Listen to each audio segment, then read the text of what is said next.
Alors là, on va parler de Padlet. Padlet, c'est un outil très complet qui nous permet de faire des présentations, qui nous permet de faire des sondages, qui est très interactif. Donc, comme premier exemple d'utilisation de Padlet, euh, on peut utiliser l'intelligence artificielle notamment pour créer des sondages. Je viens juste ici à faire. Donc, il y a des activités déjà prédéfinies sur Padlet qui n'attendent que qu'on les utilise naturellement. Donc, par exemple, si je veux créer un tableau de discussion ou alors un sondage, je n'ai qu'à venir ici là, tableau de discussion, et voilà. Euh, tout se fait presque tout seul. Donc, le sujet de ma discussion, je peux demander à mes élèves de donner leurs idées sur comment créer une bonne ambiance en classe. Comment créer une bonne ambiance en classe. Donc, je peux poser cette question à mes élèves. Je choisis juste le niveau. Cinquième année. Générer. Donc, l'intelligence artificielle me suggère des reformulations, exploration de l'impact de l'ambiance en classe sur l'apprentissage, discussion des méthodes pour améliorer l'ambiance en classe, débat sur l'efficacité des règles strictes pour maintenir une ambiance. Donc, ça, ce sont des suggestions que le logiciel me fait. Donc, je peux conserver ma formulation originale ou alors je peux décider de, de, de d'adopter une formulation. Par exemple, je veux plus aller vers l'impact de l'ambiance sur l'apprentissage. Et alors, l'intelligence a reformulé. Vous voyez ici, c'est comment la bonne ambiance en classe peut-elle affecter l'apprentissage des élèves. Donc, si ça ne correspond pas toujours à ce que je veux, je reviens, je change. Et c'est quelle stratégie pouvez-vous utiliser pour créer une bonne ambiance en classe. D'accord? Donc, question-réponse ou alors débat, ça dépend. Donc, ou si ça ne me plaît pas toujours, je veux conserver ma question originale. J'ai simplement à ne pas choisir. J'ai simplement à ne pas choisir. Euh, oui, j'ai simplement à ne pas choisir et voilà. Donc, remplir manuellement. Et la catégorie, c'est vraiment facultatif. Et là, je publie. Quelle stratégie pouvez-vous utiliser pour créer une bonne ambiance en classe? Donc, et là, je partage ça, publier, ça c'est vraiment des options aléatoires, c'est facultatif. Et ici maintenant, pour partager le sondage avec mes élèves, je peux partager dans le Google Classroom de la classe ou alors je peux copier le lien et leur envoyer. Je clique terminer et j'attends juste les réponses. Les réponses vont s'afficher là et tout. Donc, je peux ajouter moi-même en disant, je peux ajouter une réponse, moi l'enseignant, respect des autres, et je publie. Ça va s'afficher là. Donc, toutes les réponses vont s'afficher là. Ça me permet d'avoir une réponse instantanée et collective de tout le monde. Donc, ça, c'est juste une utilisation. L'autre utilisation qu'on peut faire de Padlet, c'est euh, naturellement la création d'un plan de cours. Je viens ici, plan de cours. Je choisis le niveau de la classe, cinquième année. Je ne sais pas ce que j'avais cinquième année, mais bon.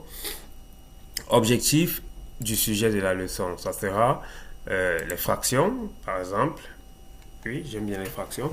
Les fractions et la norme à suivre, c'est-à-dire quelle est la compétence que je veux que mes élèves acquièrent dans ce cours. Donc, je peux dire addition de deux fractions, addition de deux fractions.